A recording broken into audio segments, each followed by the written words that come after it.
رات کے 10 بجے ہیں۔ السلام علیکم، یہ ریڈیو پاکستان ہے۔ مجاہد خان سے خبریں سنیے۔ اہم خبروں کا خلاصہ۔ وزیر اعظم نے اپنا گھر اسکیم کے لیے صوبوں کو ضلعی سطح پر سہولت کاری ڈیسک قائم کرنے کی ہدایت کی ہے۔ آئندہ مالی سال کا وفاقی بجٹ کل اسلام آباد میں قومی اسمبلی میں پیش کیا جائے گا۔ چیف آف ڈیفنس فورسز اور ترک لینڈ فورسز کے کمانڈر نے آج راولپنڈی میں ملاقات کے دوران علاقائی سلامتی کی صورتحال پر تبادلہ خیال کیا ہے۔ ہیلی کاپٹر حادثے میں شہید ہونے والے افسران اور جوانوں کی نماز جنازہ آج راولپنڈی میں ادا کر دی گئی۔ اور اب خبریں تفصیل کے ساتھ۔ وزیر اعظم شہباز شریف نے صوبوں کو ہدایت کی ہے کہ اپنا گھر اسکیم کے لیے ضلعی سطح پر سہولت ڈیسک قائم کریں تاکہ لوگوں کو زمین سے متعلق دستاویزات کے حصول میں سہولت فراہم کی جا سکے۔ انہوں نے آج اسلام آباد میں اپنا گھر اسکیم کے حوالے سے ایک اجلاس کی صدارت کرتے ہوئے اس اقدام پر بھرپور عوامی رد عمل پر اطمینان کا اظہار کیا۔ وزیر اعظم نے کہا کہ اسکیم کی کامیابی سے تعمیراتی شعبے میں ترقی کی رفتار تیز ہوگی، متعلقہ صنعتوں کو فروغ ملے گا اور اقتصادی ترقی میں مدد ملے گی۔ وزیر اعظم شہباز شریف نے پاکستان ریلوے میں جامع اصلاحات کے لیے تدبیراتی لائحہ عمل کی منظوری دی ہے۔ انہوں نے آج اسلام آباد میں ایک اجلاس کی صدارت کرتے ہوئے اصلاحات کے لائحہ عمل پر مؤثر عمل درآمد یقینی بنانے کے لیے بین الاقوامی شہرت یافتہ ماہرین اور کنسلٹنٹس کو شامل کرنے کی ہدایت کی۔ اجلاس کو تدبیراتی لائحہ عمل پر تفصیلی بریفنگ دی گئی، جس میں مسافروں اور مال برداری کے شعبوں میں مارکیٹ کی شراکت داری بڑھانے کے اہداف شامل ہیں۔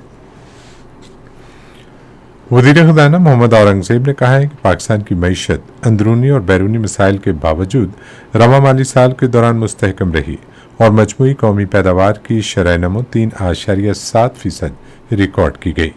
انہوں نے آج اسلام آباد میں رواں مالی سال کے اقتصادی سروے جاری کرتے ہوئے ملک کی اقتصادی کارکردگی کا جامع جائزہ پیش کیا۔ وزیر خزانہ نے کہا کہ 3.7% کی شرح نمو گزشتہ 4 برسوں میں سب سے زیادہ ہے۔ انہوں نے کہا کہ ملک کا معاشی حجم 126.9 ٹریلین روپے کی ریکارڈ سطح پر پہنچ گیا۔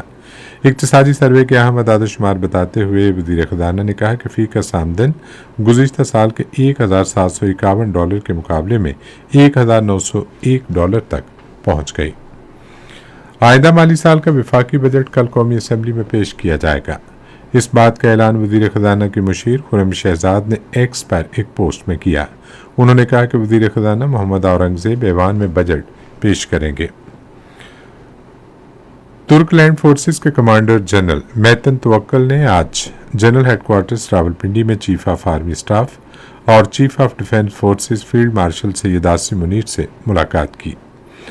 ملاقات کے دوران باہمی پیشہ ورانہ دلچسپی کے امور، علاقائی سلامتی کی صورتحال اور دو طرفہ دفاعی تعاون کو بڑھانے کے طریقوں پر تبادلہ خیال کیا گیا۔